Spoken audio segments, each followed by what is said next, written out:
सध्या आपण पाहतोय की महाराष्ट्रात राजकीय घडामोडींना वेग आलेला आहे। सागर बंगल्यावरती फडणवीसांच्या भेटीसाठी नेत्यांनी गर्दीच केलेली आहे।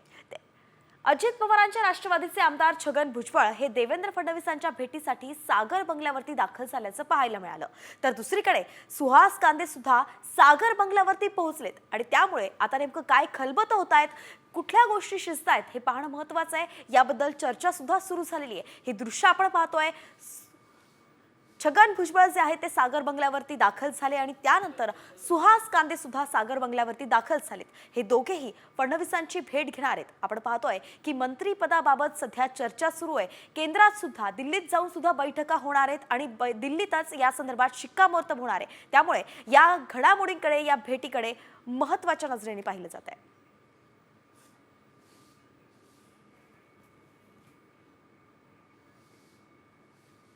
तर आपले प्रतिनिधी अक्षय बडवे आपल्या सोबत जोडले गेलेत। अक्षय, आपण पाहतोय की सागरवरती भेटीगाठीसाठी खलबतं होत आहेत। नेमकं काय यामागचं कारण आहे आणि कसं पाहता याकडे?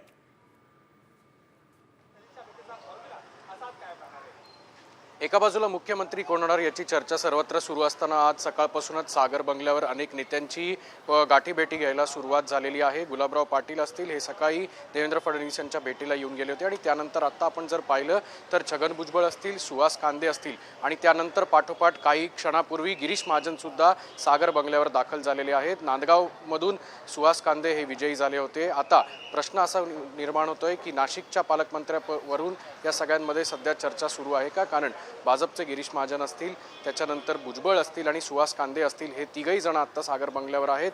फडणवीसांची कुठली चर्चा नेमकी ते करतायत हे अद्यापही समजू शकलेलं नसलं तरी सुद्धा एका बाजूला पालकमंत्री असतील किंवा इतर मंत्रिपदं मिळण्यासाठी अनेक मंत्र्यांची जी लॉबिंग आहे ती देखील आता सुरू झाल्याचं आपल्याला पाहायला मिळतंय।